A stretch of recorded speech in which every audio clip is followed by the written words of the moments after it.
Hello and welcome back to the Discover Virginia Beach podcast, where we set out to discover, define, and do exactly what it is you're looking for in the Virginia Beach area. Whether you're a local or a tourist, this show is meant to enable you to check out everything that Virginia Beach has to offer, which is the whole theme of season 2. Today we are joined by Kat Stegman. Hey, Kat. Hello, hi. And we have a super special episode up ahead because we're actually at the site of the facility that she owns for Escape to Win. She's a premier game master and has a lot of wonderful things happening here at the facility that we're going to get a behind the scenes look at. So definitely, if you're listening to the audio version, go and check out the video version as well. Kat, welcome to the podcast. Hello, I'm honored to be here. Thank you so much for having us. Wonderful. Well, we appreciate you accommodating us here at your facility. And before we get into the business side of things, we'd love to hear from you. Where are you originally from, and what got you to stick around here in the Virginia Beach area? So where I'm originally from is everywhere. I've lived in 13 states, 37 homes, so I'm from everywhere. But I came here and in 2016 I was living in Charlotte and kind of fell in love with the escape room world. So when I came here and found this, I kind of fell in love, and it motivated me to keep attachments to Virginia Beach. I love that, Kat. And what prompted the moving around? Was it military specific? Everybody guesses that. So my husband was military, but I think we only moved 3 or 4 times with the military. Outside of that, I just have a gypsy soul. I love seeing new things and meeting new people and trying new adventures. So That's so interesting. So you said 37? 37 homes. In 42 years. What was your, what's one of the places that stood out to you that you lived? That maybe Flagstaff? Flagstaff, Arizona is where my heart is still.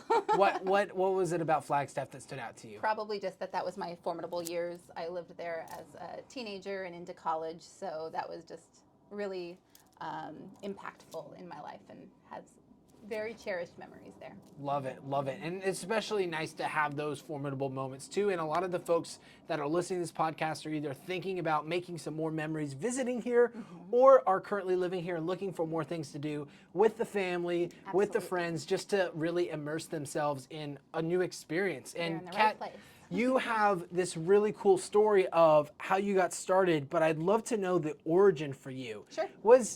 Were you always interested in escape rooms and trying to like lock yourself in somewhere and get out, or was that something that you kind of caught on later? Tell us more about how you got interested in escape rooms. So my husband and I are major board gamers / puzzlers. Like we like a challenge. We like to have to think things through, and so that's how we kind of got started there. And then I think it was for my birthday, 2016, he booked an escape room. I didn't even know what that was. I'd never heard of it before. How old were you whenever he booked it? 2016. 2016. 35 The year is 2016. That's okay. That's okay. Not trying to out you on your age here, No, but I just think trying it was to 35. because escape rooms are relatively newer trend. Right. Kind of starting in the early 2010 era, right, where they became more prominent. So 2016. Yes. You're exposed to your first escape room. First escape room in Charlotte, North Carolina. It was, they told us, you're picking the hardest room. You only have 3 people. The minimum is 4. We're like, we're puzzlers.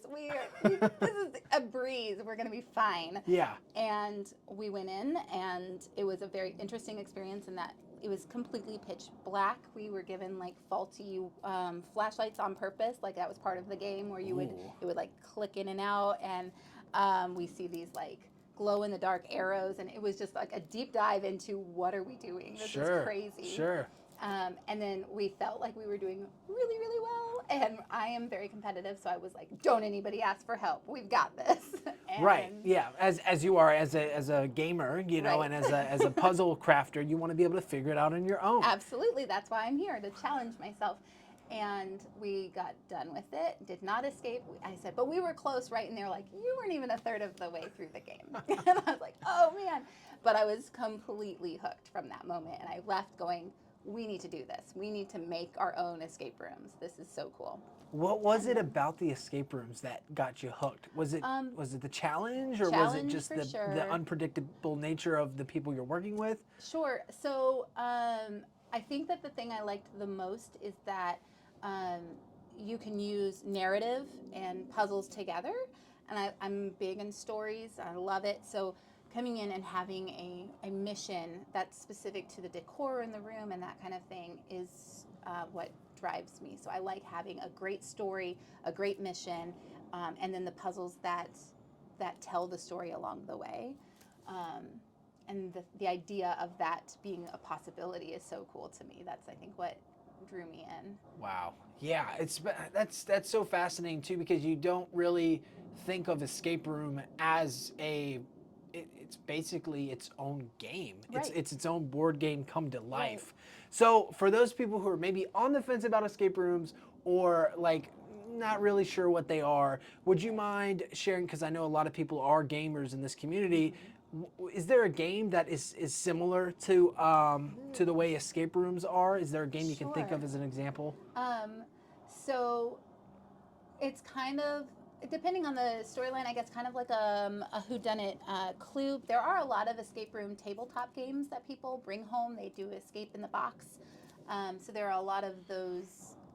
I think one of the popular ones is Exit Game, maybe. I don't, Exit maybe games. That's okay. Yeah, I sure. think it is. Check, I don't know. Google search Something. exit games. But anything that's you're just trying to solve, like I feel like Clue, like trying to figure out who done it, where did they do it, Right. and like uncovering things. Time Stories is a big one for me. That always reminds me it's kind of like an escape room. But I think one thing that people misunderstand about escape rooms, they think they're coming in and they're physically being locked in a space and they have to stay in that space for an hour, and it's a very stressful thing. We try to take the stress out of it, unless it's like we do have an experience that's supposed to induce stress, like it's, Sure. the attic is supposed to be scary.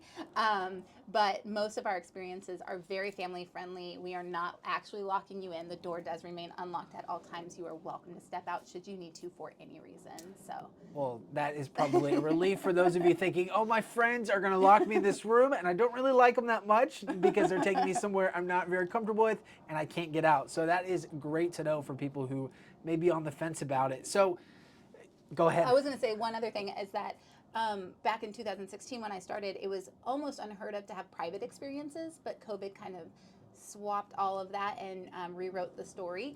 And so most escape rooms, including our own, we keep all of our bookings private so that only you and the people you're comfortable with are in the experience. So you don't have to worry about strangers coming in with you and being uncomfortable in that way. That's right, because before I think it was basically you got it's like laser tag. You get paired up with random people. Right. You might have a little kid or like a really tall giant person that's a big target. You know, so it's all of those different variables. Absolutely. So you guys have simplified it. It's all online. Yep. So we still have like a maximum. It used to be, you know, we're going to book this place for up to 6 people. If you have 2, we're going to use 4 other people to fill in that space. Now, if you book for 2, it's just your 2. Oh, wow. That's nice. And it provides an intimate setting as well. So, Kat, you started and you tried your first escape room. You fell in love with it. Yes. Walk us through the early time. What Sure. was the process for you and how you really crafted the story and narrative behind Escape to Win? Sure. So I started, we had been moving around a bit. So anytime we would move to a new location, I would get to know the leaders in the industry. So I am really good friends. Actually, Exit Games comes to mind because there is an Exit Games in Wilmington that started, that then moved to Clearwater, Florida. So people who are interested in escape rooms, check them out. But that I don't think that's the name of the card game, actually, now that I think about it. More, That's okay. It's not the same. But so I got to know some other owners in the industry that were very positive influences and very helpful and like real about the challenges and the benefit of doing it. And it took a little while. And when we moved to Virginia, this was actually already established. And this room right here is the one that my family came in and we did.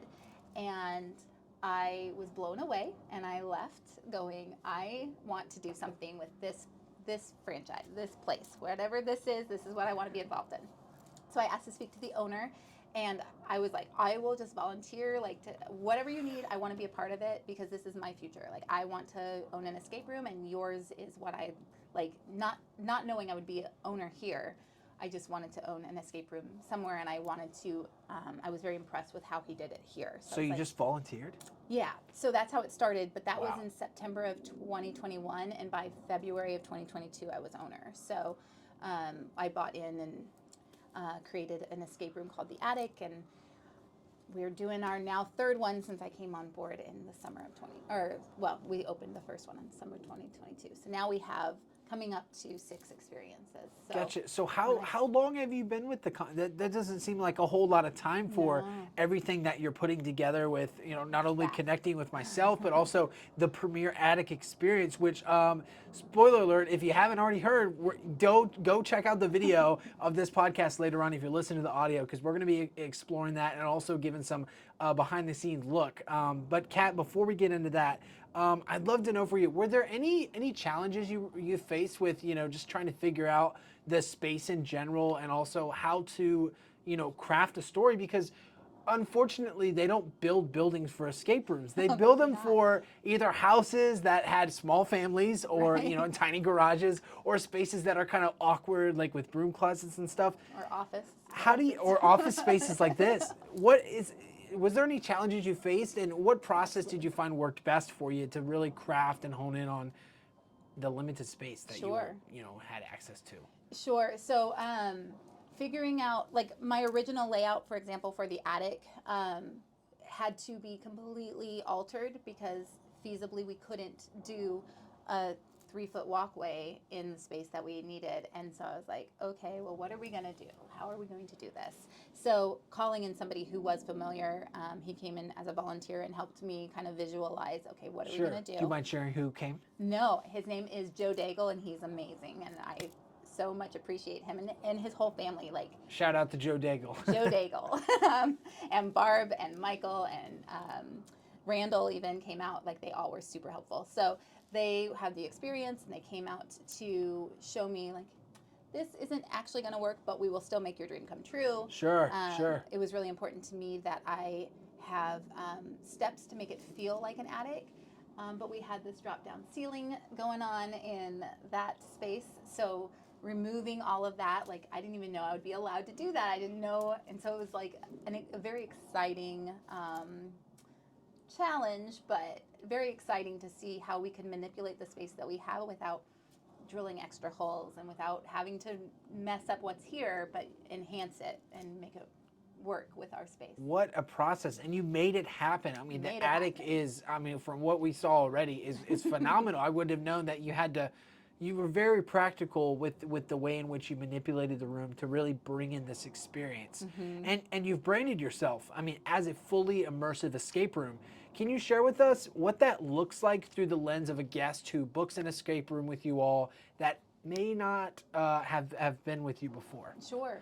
So one thing we're really proud of is we try to make, from the moment you step in, you are transported to a completely new setting, a new experience, a new story. So whether you're choosing to step aboard a spaceship or step into an old manor or into your creepy attic, you feel like you are truly in that space. And we're very proud because we feel like that is actually happening for our guests. From our reviews, we do hear that quite a bit, that I felt like I was standing in an attic in my old house.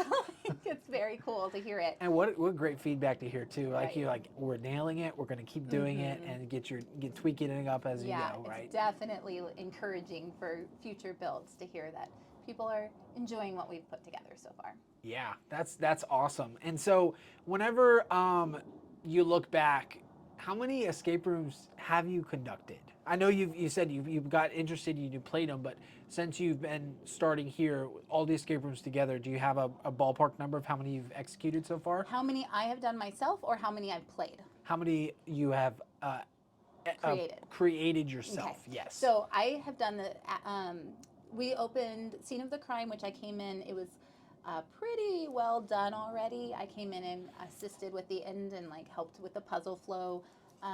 So that was my first jump in. Attic was 100% mine from ground up. So that one was my biggest challenge. I had a lot of misnomers of what exactly, for example, I put in entirely antiques into an escape room, and anybody who's done an escape room knows that's a mistake. Um, Oh, I didn't yes. realize that in the first month I would be replacing all of the items because they all broke very quickly. I thought, oh, it's been around for 100 years. Surely it'll last. No, no, it did not. So that was a mistake I had to learn along the way. So now that we are doing our sixth room here, but my third room to be involved with, Okay. is the Houdini heist, and we have learned from some of my past mistakes. And then, obviously James, who is my co-owner, he was responsible for the original three that are here: the Lunar Lockdown, the Ghostly Encounter, and the Explorers Club. Yeah. Yeah. Okay. Well, thank you for sharing that with us, Kat. And I definitely wanted to get a feel for like what you've done so far, because a lot of people, especially when they kind of like work for their passion, Mm-hmm. it can kind of feel more like a job as opposed to the hobby now. Have you really felt the pull between the hobby and the job? Sure. And in what ways?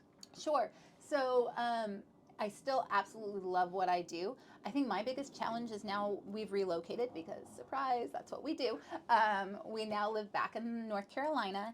And so one of my biggest challenges is that I'm not living here. So I do drive 6 hours to come out to help build a room. Sure.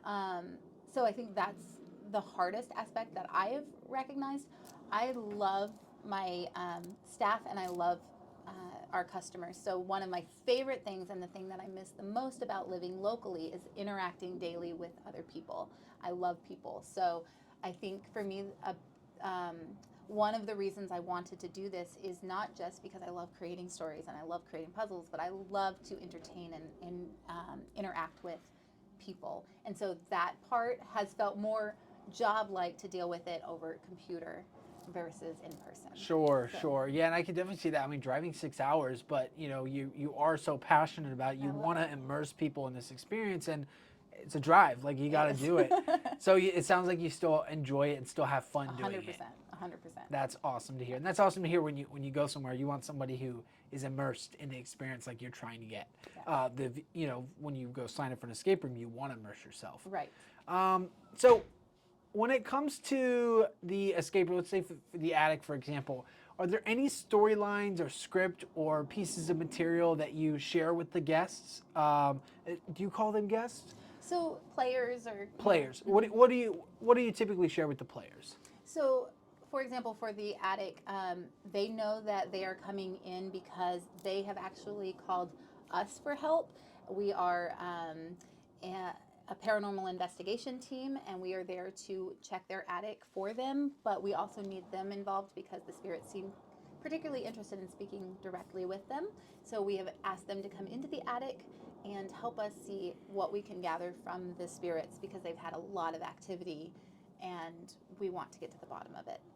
Okay, okay. So they get all that information on the front end, correct? Right. And then how many lifelines do they get? Let's say at the hardest. Let's say at the hardest level, how many Sure. lifelines can you get? Okay, so one thing that I feel is pretty unique to us is we we want to scale our experience for the guest in a way that um, is fitting for them, because we do have groups that come in, never done an escape room before, very intimidated by the entire process, and Right. don't Yeah. know what they're doing. So we have that, or we have the people who've done, this is my 300th room, and they don't want any help. So we decided to cater to each group by offering a system where we have one level offers, we will watch your progress, and if you start slipping behind, we're going to nudge you discreetly and not obviously, but we'll keep you on the right path to make sure you get the entire experience. And we have a middle range where, we'll help you if you ask for help, but we'll kind of nudge you if we see that you're really falling behind and you're probably not going to escape. Then we'll give you at least a, hey, would you like some help now? Right. And then we have option 3, which is definitely more like what I want when I go to an escape room, which is don't interrupt my escape for any reason at all. I will ask for help if and when I need it, but Sure. don't interrupt. So we offer all 3 of those experiences because we do have a very wide variety, and we want to make sure that everybody gets the experience they're paying for. We want them to be happy with their. So unlimited is the answer. We do not limit our hints, no matter what group you pick. Really? Okay. That's really fascinating, because I think the stereotype for a lot of escape rooms is like you're stuck. You're like, can I get some help? And they're like, you have two helps left, or Yes. we've already, just figure it out. And so it's definitely cool to know that, like for the attic, for example, you're alongside them. It's a journey. It's an investigation. It's Sure. fully immersive. We And really want all of our players to escape. We want them to see, because we put our heart and soul from the start to the end. We want them to see the whole experience. Um, but we also want to give them the challenge that they want out of the experience. And if they're just here to see it all, great. But if you're here to be challenged by the puzzles and you don't want us to interrupt, we're happy to accommodate for that as well. I love that, and that especially as somebody who is not good at escape rooms but thinks he is, and my wife who dreads going. That's an encouraging thing to hear for sure. Kat, for our listeners, would you mind sharing where your business is located, how many rooms you have, and I know we've kind of touched on the experiences, so maybe just share a few of the upcoming things you have as far as the room changes that that you got to see, that you got to show me, and that if I tell about it, you'll have to lock me in here. Sure, sure, absolutely. So we are in Virginia Beach. We're off of Witchduck and Cleveland. So the address, do you need the address? Yes, please. Okay, is 5241 Cleveland Street, and it's Suite 101. So it's the one facing the road. And we have currently 5 operational rooms. However, the 6th one should launch within the next couple of weeks, so possibly by the time this airs, I'm not sure. But you want me to go through each one? Yeah, let's hear it. Let's hear what each one has to offer. Sure. So our Explorers Club was our first experience here, and even though it was our oldest, we actually just added a new element to that experience. So we're always updating and keeping up with them. But the Explorers Club is a treasure hunt, kind of Indiana Jones themed experience. Okay. So that is great, and it's good for up to 8 people. We can squeeze an extra person or 2 if we need to, but is a great room for a big party. Then we had the Ghosty Encounter opened next, and that's this space here. We recommend this group for around 6 people, and in this one you are in, let's say, like a haunted manor feel. It's not meant to be scary. It is meant to be eerie, and you are trying to solve the mystery of what happened here. Then we have Lunar Lockdown, and that is a space-themed adventure, also appropriate for up to 6 people. And in that one, you are navigating a spaceship back to Earth that is currently without power. So you have to figure out how to restore power and get back to Earth. Then we have The Scene of the Crime, and that is our 1930s film noir detective case. So you are on a mission to stop the tarot killer before he strikes again. And that one's fun because it is all in grayscale. So it's all black, white, and gray. And then our final experience that we currently have open is The Attic. It is our horror-themed experience and is recommended for 14 and over. And I did already touch on what that was, what the premise of that is, but it is meant to be scary, and there are jump scares and loud sounds and almost no light in that experience.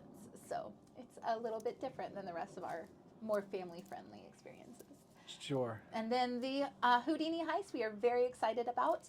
That is a room where you are in the magician's dressing room, and you are trying to steal the coveted Houdini journal from his possession before he comes back from his show he's doing on stage. Wow, that sounds like a whole lot of fun, Yes. and definitely something we will be checking out, and we'll try and convince my wife to come. But nevertheless, yeah, thank you, Kat, for walking through those and Sure. sharing those experiences. And I think it's a testament to not only your creative nature, but also your ability to, regardless of where you're from, where you've lived, you always want to include people in this experience, because it is something that is, not only family or friend focused, it's community focused as well. Absolutely. So when it comes to, the local community, it plays a big part, not only in our business, but also helping bring and keep people together. Sure. What type of community have you seen being built within the escape room arena, and what impact has that community had on the way you conduct your business? Well, that's interesting. So one thing that I absolutely love about our industry is we, if you are good, we want you in the industry. We don't compete with each other as like we need your customers because we all have the same customers. We only have 6 experiences or 5 right now. So once they've done all of those, they still want to go, and we want them to continue within the industry. Right. So that has been really special, I feel, is that we have connected with other area escape room owners, and we have a passion to help each other so that all of us are successful, to keep the buzz going and keep people excited about the industry. So I feel like that is something that you don't get in most industries. Most of the time you can't partner with all, and we don't like technically partner, but we're definitely constantly encouraging, constantly sending people to Sure. other ones in the area that we know are putting their heart and soul into everything they're doing as well. So that's been really fun to, and to also collaborate like, well, what are you guys doing for Halloween season? Should we like figure out a way to get people to come to both of us, and how can we do packages, things like that. So it's been very collaborative in a way I didn't really I didn't anticipate until I was all in, and then I was, wow, all of these owners, I can call them up and they're willing to help me figure out how to do this prop or how to make this key available in a special way. Sure, sure. And that, you don't typically see that type of collaboration across different industries as well, like you Right. said. But I guess it makes sense. I mean, it's kind of like its own art form in a lot of ways. You know, it's a different experience. You guys are using different sets. It's no 2 rooms are created the same because we know Not how at all. commercial real estate space is. It's mostly for offices that are weirdly shaped, you know, which Right. which you use to your advantage for sure. What's been the most valuable guest feedback that you've received from the community that's helped you make your experience just all the more better for everyone? Um, I think I think one of the main things was just hearing that some people really don't want help, and then some people really do. So that in implementing, I think last summer is when we implemented the system where we would cater to what each group wants, and I Sure. think that that has made a massive impact on the customer experience as a whole. Rather than feeling like, well, we would have asked for help, but we didn't know we could, or Right. why didn't you help us when you saw us stuck? Now they all have, like, they understand what how much help they can get, and we make it very clear as to who's in the driver's seat for that. And that was something that I feel was definitely customer feedback led to that. Yeah, just being able to say, "Hey, I need some help," and just Right. getting that on the front end, because it can be disappointing when you spend money anywhere, when you go out and you expect certain things, or Sure. maybe the criteria isn't clearly laid out on the front end. So Sure. that's awesome feedback for sure. Do you have any memory or an event that stands out to you, Kat, that made you appreciate the escape room community as a whole? Ooh. Um, I mean, I just think, well, I listen to other podcasts about them, and I just think, again, our community is so special in a way that, like, I contact people in Florida and in Boulder, Colorado that I only met from doing a game at their location when I need help with a puzzle. And I think that that's so cool to be able to say, like, we're all in this together.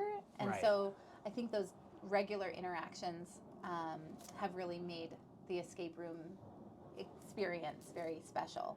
And I think people just don't realize how much we're all working together to create and to one up each other in a healthy way. Sure. Like, Yeah. I really want to make this better than what I just loved at your place, so I'm going to do this, and then I want you to come see it because then you're going to want to beat me, and then we're going to do this together, and we're only going to keep climbing the ladder together. And that's been really fun to. My family travels to do escape rooms, so we get to see a wide variety, and it's very fun to use that feedback to I love that. experience. That is so cool to see. And going back to your comment earlier about escape room podcast, do you Mhm. have a couple you'd like to shout out, maybe for those looking to dive a little bit deeper into escape rooms in general? Sure. So the reality escape, I think that the podcast is just called Repod, but with David and Lisa Spira, is probably the biggest one in that I'm aware of anyway. And they interview owners and puzzle designers from all over the world, and it's always very fascinating. And they also do a convention once a year. Last year it was virtual. Next year it'll be in person again. Okay. And that's a place where vendors and escape room owners from everywhere get together, and we kind of discuss.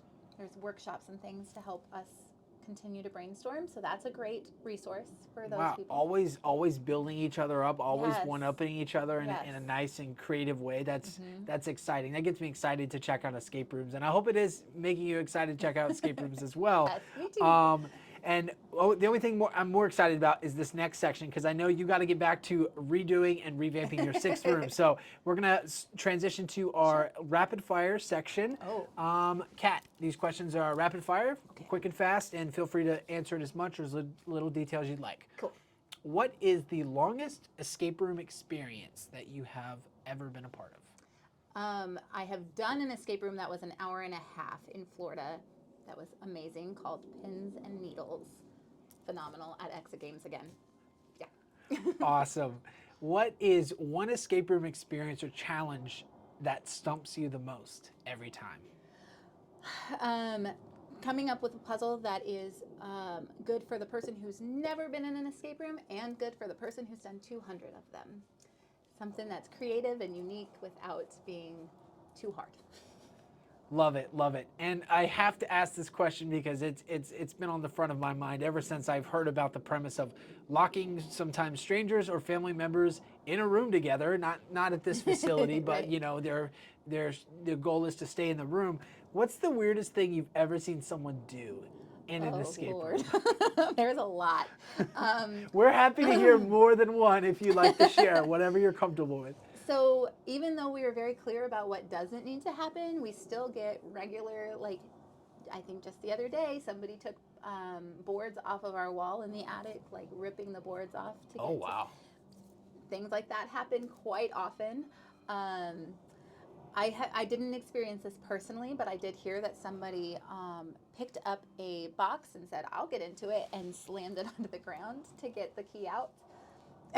Did the key come out? Yeah.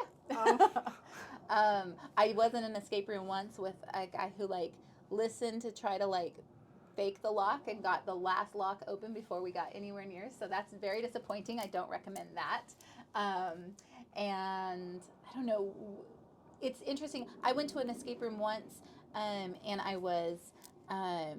We were paired. This was when you were constantly with random people, and it Sure. was a first. I believe it was a blind date. And you could tell she was not into it. This is not her atmosphere. And he was all in and so excited. And they just did not. And it was very uncomfortable the whole time. We were all like, she was very clearly angry with the date choice. Really? Oh my goodness. And it was a great room. It was nothing wrong with it. But it just didn't vibe. So that was an interesting experience trying to get her on board and make her comfortable when there was clearly some tension in the room. So I'm glad we do all private rooms here to avoid those awkward moments for Absolutely. people. Save it for the restaurants. Like, don't lock me in a room with a couple that's never met before. Right. Oh my goodness. And then last one for you, Kat. Favorite movie or book that best relates to you in general as far as your interest in the escape room experience? Ooh. I honestly have never seen. I love scary movies. I've never seen like the Saws or like the things that are Escape Room, I think is one. Those are scary. I've never seen them. But I know that that's a big escape room thing. I think, I'm going to go with Clue, the old school Clue. Old school with, Clue. Love it. Tim Curry. Fun times. Absolutely. There's nothing wrong with the classics and keeping it simple. And Kat, we really appreciate the conversation today. It's been a lot of fun. Final question for you, and this is just something I'd love to ask just to know how I can do better for our listeners and for you as well. What's one question you wish I had asked that I did not ask? Ooh. I don't know what the question would be, but I do wish I had talked more about my staff, because I feel like we are so blessed to have a staff that cares immensely about each customer that walks in here. That is one thing we see in almost every single review. Our staff gets called out as being passionate and thorough and excited for the players. So I'm very proud of our staff. So I don't know how the question would have presented, but I would love to say that's one thing I wish I had talked about is my staff. Wonderful. Well, thank you to the Escape to Win team and Kat, one of the owners here, to give us an opportunity and inside look. And thank you to our dedicated listeners of the Discover Virginia Beach podcast. We are super excited to continue on with season 2 with some more in-person and also Zoom call related interviews to give you a deep dive in exactly everything that Virginia Beach has to offer. So keep an eye out for new episodes and make sure your notifications are turned on. And if you're looking to learn more about what Kat and her team have going on, definitely just check the link out in the description below, and we'd love to invite you to check it out. Book your experience and, go escape. Until next time, we'll talk to you later. Thanks, Joe.